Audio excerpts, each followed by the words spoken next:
Most gardeners think composting is foolproof. You just toss in kitchen scraps and let nature do the rest.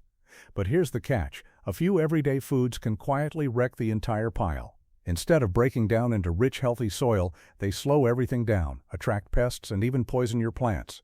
Today we're exposing 7 common foods that can secretly destroy compost piles. Coming in at number 7, we've got something that almost every gardener has tossed into the compost bin without a second thought: citrus peels. Oranges, lemons, limes, grapefruits, they feel like the perfect choice. They're natural, they're organic, and they come straight from your kitchen. But in reality, these innocent-looking scraps can quietly sabotage your compost pile. Here's why. Citrus is loaded with natural acids. When too much of it ends up in your bin, the pH of your compost shifts dramatically. And that acidity makes life tough for the very microbes you need to break everything down. Instead of buzzing with activity, your compost slows to a crawl. Even earthworms, which are the backbone of a healthy pile, will avoid acidic patches entirely. Imagine them turning away from whole sections of your bin, leaving citrus peels to sit there half-rotted for weeks. But it doesn't stop there. Citrus peels contain essential oils. Think about how strong a lemon smells when you squeeze it. Those same oils that make your kitchen smell fresh act like a natural preservative in compost. They don't break down easily, so instead of turning into soft, crumbly compost, they linger, creating stubborn chunks that hold up the process. On top of that, the sharp, tangy smell attracts fruit flies and other pests that you definitely don't want hovering around your garden bins. Now, does this mean you should never compost citrus? Not at all. A few scattered peels won't hurt, especially if they're cut into small pieces and balanced with plenty of browns like dried leaves or shredded paper. The real problem comes when gardeners dump in piles of rinds, like after making fresh juice every morning. That's when the system tips out of balance, and instead of rich black compost, you're left with a pile that smells sour, looks clumpy, and takes forever to finish. The lesson here is simple: composting thrives on balance. Too much of any single ingredient, especially something as strong as citrus, creates trouble, and once your pile is thrown off, it can take weeks to correct. And if something as harmless looking as an orange peel can cause that much trouble, just imagine what happens when scraps with even stronger compounds get tossed in. At number 6, we've got 2 kitchen staples that most people never think twice about: onions and garlic. They're full of flavor in the kitchen, but in the compost pile, they can turn into a real headache. The problem starts with their natural compounds. Onions and garlic contain sulfur, which is partly what gives them that sharp smell and taste. But in a compost pile, too much sulfur slows down the very microbes that are supposed to break everything down. Instead of a thriving community of bacteria and fungi, you end up with stalled decomposition that takes far longer than it should. And then there's the issue with earthworms. Worms are the unsung heroes of composting, constantly eating, tunneling, and enriching the pile with their castings. But onions and garlic? Worms steer clear of them. The strong smell and the sulfur compounds act like a natural repellent, driving them away from areas where onion skins or garlic cloves are concentrated. That means fewer worms doing their job, and a compost pile that struggles to stay active. On top of that, the smell lingers. Unlike fruit or vegetable scraps that break down quickly, onion and garlic waste can stick around for a long time. That persistent odor doesn't just bother the worms, it can also attract pests like rodents, flies, or raccoons that sniff out the scent from a distance. Now, just like with citrus, moderation is the key.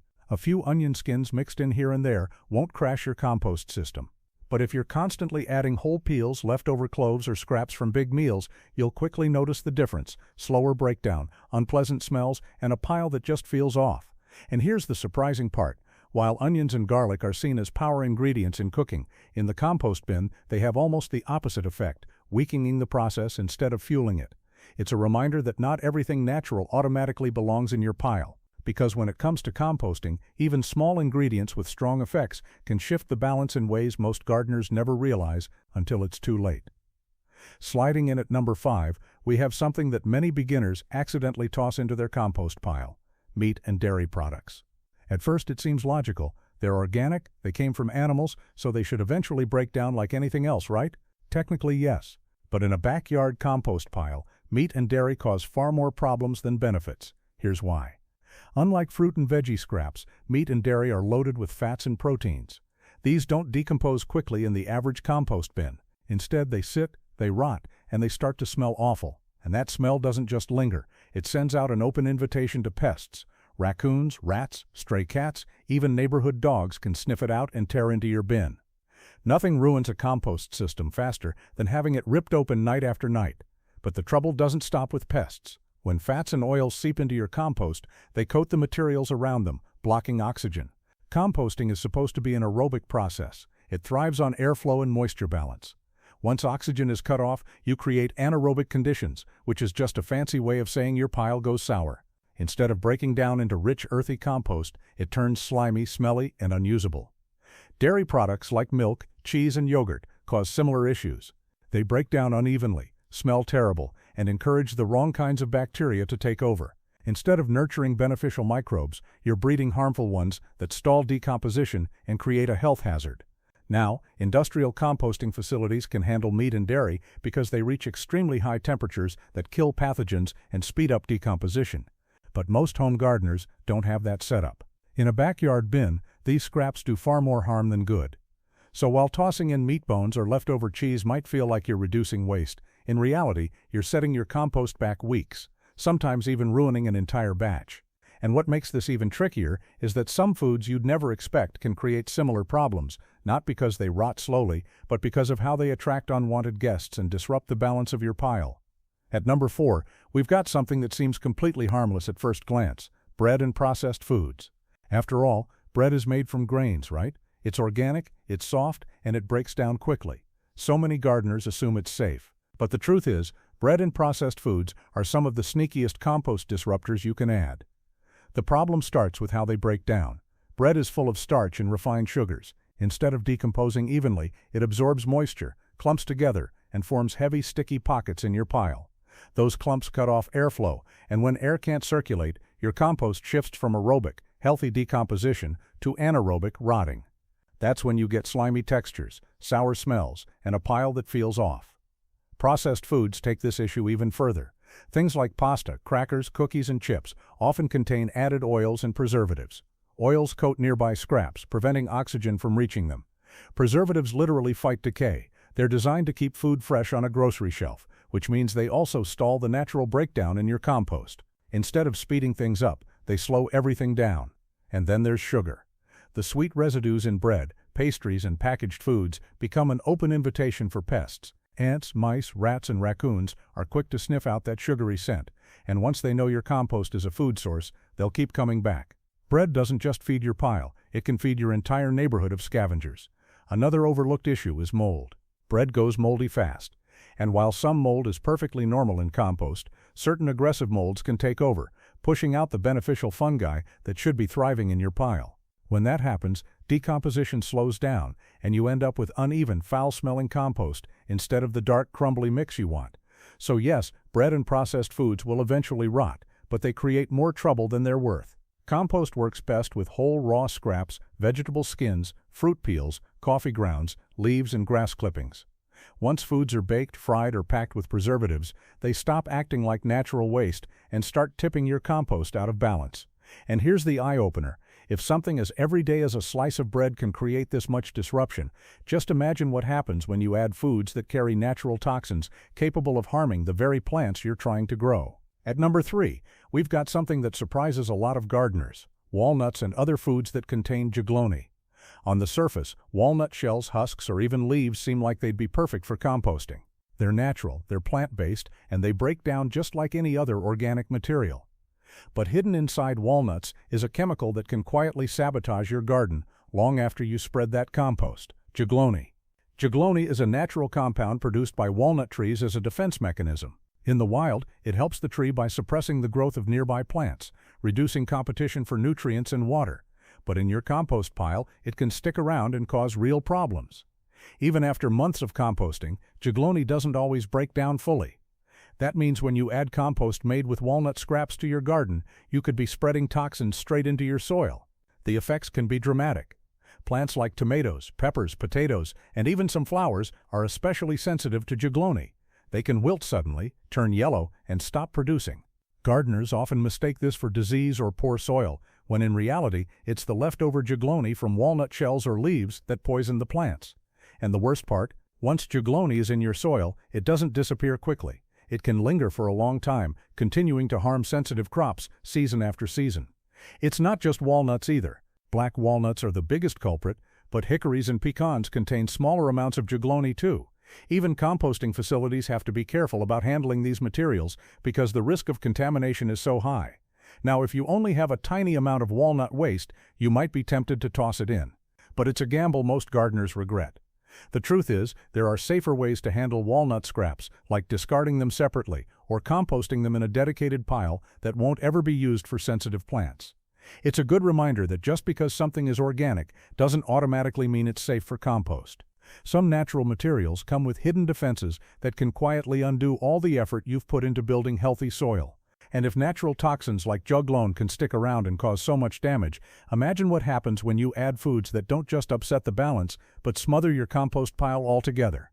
At number 2, we're talking about something that doesn't seem dangerous at first, but can ruin an otherwise perfect compost pile: oily and greasy foods. Think fried foods, salad dressings, butter, cooking oil, or even leftovers coated in grease. Here's the problem. Oil and grease don't behave like fruit or vegetable scraps. Instead of mixing in and breaking down, they coat everything they touch. Imagine pouring oil onto a sponge. It seeps in and blocks airflow. The same thing happens in your compost. Once oxygen is cut off, the healthy aerobic process collapses, and anaerobic bacteria take over. Instead of that earthy forest floor smell of good compost, you end up with a pile that reeks like rancid garbage. And oils break down painfully slowly in a backyard compost system. Unlike plant matter, which microbes can chew through in weeks, fats and oils just sit there, turning sticky and rancid. That sticky layer traps moisture in the wrong places, creating soggy clumps where nothing decomposes properly. But maybe the biggest issue is the pests. Greasy foods are like magnets for unwanted visitors. Rats, mice, raccoons, and even neighborhood pets can smell oil and fat from a distance. Once they discover your bin, they'll keep coming back, digging through your compost and scattering scraps everywhere. Not only does that undo your hard work, but it also puts your garden at risk of contamination from droppings and bacteria. Now, small amounts of natural oils from things like avocado skins or nutshells won't usually tip your pile too far. The real danger comes from cooked or fried foods where grease is concentrated. Leftover pizza crust with cheese and oil, greasy takeout containers, or salad drenched in dressing, all of those disrupt the balance and slow your pile down to a crawl. It's a classic case of something that looks harmless but quietly undermines the system from the inside.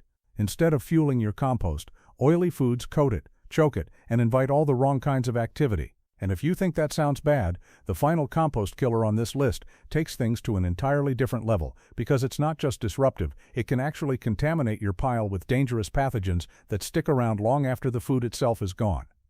Finally, at number 1, we've got something that every gardener should avoid at all costs: pet waste, like cat litter, dog droppings, or bedding from carnivorous animals. On the surface, it might seem like just another organic material. After all, manure from cows, horses, and chickens is used in gardens all the time. But the difference lies in what our pets eat and what harmful things their waste can carry. Dog and cat waste often contains dangerous pathogens, E. coli, salmonella, roundworms, and even parasites that can survive in soil long after the waste itself has disappeared. Unlike livestock manure, which comes from plant-eating animals and can be safely composted when handled correctly, pet waste carries risks that can easily transfer into your vegetables, herbs, and even your hands when you're working the soil.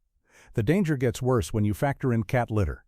Most litters aren't just clay or biodegradable material. They often contain chemicals or odor control additives that don't break down and instead contaminate your compost. On top of that, cat waste in particular can carry Toxoplasma gondii, a parasite that poses serious health risks, especially to pregnant women and anyone with a weaker immune system. And here's the kicker: backyard compost piles almost never reach the high temperatures needed to kill these pathogens. It's not just about human health either. Spreading compost contaminated with pet waste can harm your plants, disrupt the microbial balance in your soil, and introduce long-lasting contamination that takes years to fade. Even if the compost looks finished on the surface, those invisible pathogens can remain active and dangerous underneath. Some gardeners create separate dog waste composters, but those systems are strictly for non-edible landscaping areas. For your vegetable beds, fruit trees, or herb gardens, pet waste has no place in the pile. It's the one ingredient that turns compost from a healthy garden booster into a real health hazard, and that's why pet waste takes the number 1 spot. It's the ultimate compost contaminant, capable of ruining months of effort and putting both your garden and your health at risk. When you step back and look at this list, it's a reminder that composting isn't just about throwing scraps into a bin. It's about knowing what fuels the system and what secretly destroys it. So there you have it, 7 everyday foods that can quietly sabotage your compost pile. From citrus peels that throw off the pH, to onions and garlic that scare away worms, to oily foods and pet waste that completely ruin the system, each one shows that not everything natural belongs in your bin. Composting works best when it's balanced, and sometimes the scraps you think are helping are actually the very things holding your garden back. The good news is, once you know what to avoid, composting becomes almost foolproof. Stick with vegetable trimmings, fruit scraps in moderation, coffee grounds, leaves and yard waste, and you'll have rich, dark compost that feeds your garden for years to come. Now I want to hear from you. What's the strangest thing you've ever seen someone throw into a compost pile? Drop your answers in the comments. I'll be checking them out. And if you found these tips helpful, make sure to hit that like button. Subscribe for more gardening advice and share this video with a friend who might be unknowingly ruining their compost. Together, we can all turn kitchen scraps into healthy, thriving gardens.